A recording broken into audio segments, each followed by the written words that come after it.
One video is private equity compensation. This video will provide a brief overview of private equity compensation and how it's changing today. This is intended for those in the Certified Private Equity Professional designation. Buyout firm compensation. Buyout firms operate using the 2 and 20 model. This means that funds primarily make their money through the 2% management fee and the 20% performance fee, also known as carried interest or the carry. This structure is changing. It has always been subject to change. Some smaller firms, if they're unproven or if they've had particularly rough years, they'll sometimes lower this fee to maybe a 1 and 15%, but that's pretty rare. It's usually like 2 and 19% if they're really going to lower it. And some firms will increase this by a lot. This goes across the alternative investment or alternative asset community. Hedge funds charge about the same structure, but again, subject to change. Larger managers, Carlyle Group, that kind of thing, will probably charge a little bit higher because they've proven that they're able to generate returns on a consistent basis and that they can generate really high returns. So investors will be willing to pay more.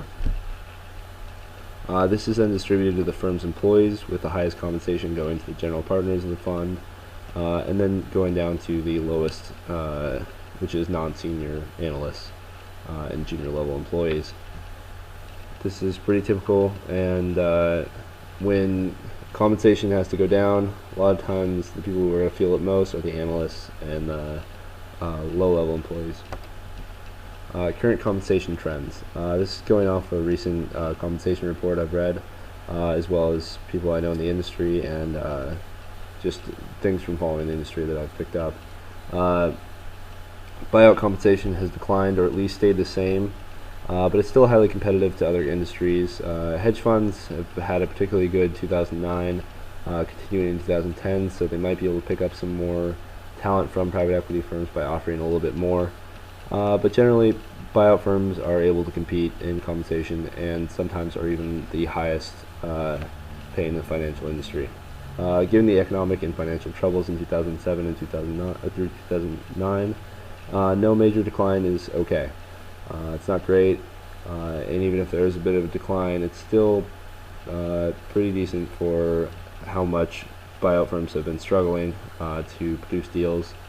But venture capital compensation did not fall last year as much as for buyout firms, only by a little bit, but because venture capital has struggled as well.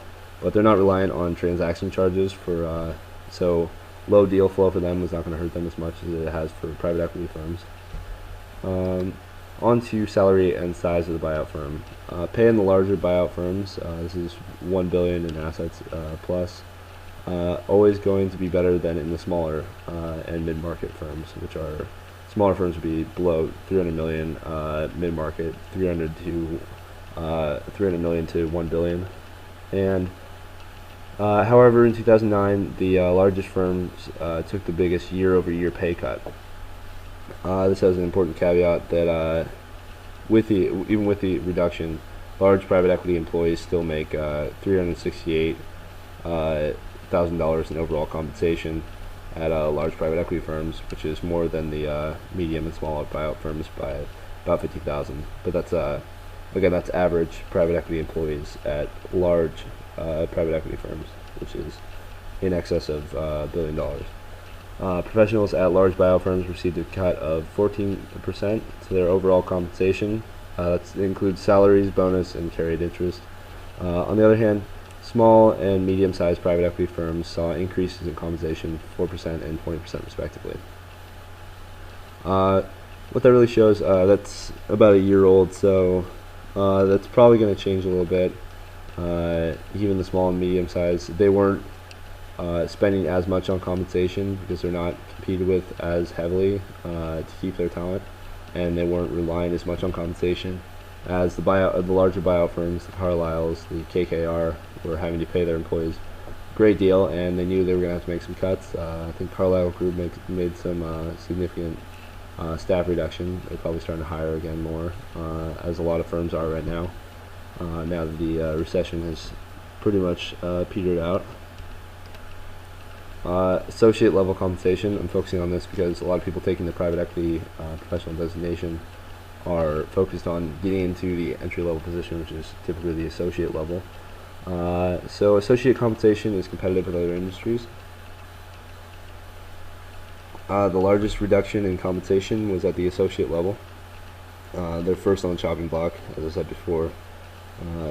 Usually the way that buyout firms are going to cut their compensation costs are to cut the lower level employees, because they know that a lot of these young professionals are going to be able to take that salary cut, whereas they're not going to be able to keep the top talent, the general partners, satisfied if they're not if they're cutting their salaries and bonuses considerably. Also, last year, average associate compensation fell by 10% to $275,000. This is still pretty competitive, and just to go down to $275,000 is probably sounds pretty good to those outside of the private equity industry, but it is a 10% cut for those large buyout firms. In 2008, associate compensation at big buyout firms rose 6%. Went up 22% in 2007. That's the year of the mega buyouts. 2005 through 2007 was pretty much a heyday for buyout firms, and they were really raising compensation, trying to spread the wealth around for the great deals and the successes that they had during that time. Now that the recession and just mainly a reality check on the industry, we see compensation starting to go back down. But if we have a rise in mega buyouts again, expect this trend to pick back up and the compensation to rise again. The source for that is 2010 Private Equity Compensation Report, which I just had forwarded to me recently. Now I want to move on to the carried interest tax. This could have significant ramifications for private equity compensation. Proposal in Congress recommended most of the recommendations are to close the carried interest tax benefit by taxing all carried interest earned by private equity management as ordinary income, which can be as high as 35%, rather than capital gains, which is taxed at 15%. A lot of people outside the industry think this is pretty unfair to have buyout professionals, the management, taking home a tax cut on, especially when it's such a significant amount as the carried interest, which can be millions and millions of dollars. But that's also a significant revenue for private equity firms, and they operate using this carried interest as a way of paying their employees, as a way of staying afloat financially. So it's going to be a pretty big deal. There's a lot of campaign contributions going from private equity professionals, the managers, and they're going towards different politicians, which could have the effect of preventing this regulation. But most recent proposal I've seen has been softened a little by Max Baucus, who's chairing the Senate Financial Committee, and his take on it is that I think it was a percentage of the carried interest will be taxed as capital gains at the 15% level, while some of it, I think it was 60 or 65% of it will be taxed at the ordinary income level, which could be as high as 35%. So, assuming that the current Congress will probably get this through as part of the financial reforms, this cut in profit could end up hurting compensation, especially at the lower level. As I've said before, a lot of times the cuts will go towards the lower part of the firm, and this is just an important thing to keep in mind. But still, compensation at private equity firms is very competitive, always will be. Buyout firms have always been able to pay their employees very well because they've always been able to generate high profits and high returns. It's a very profitable business, and it's a very profitable business to be part of.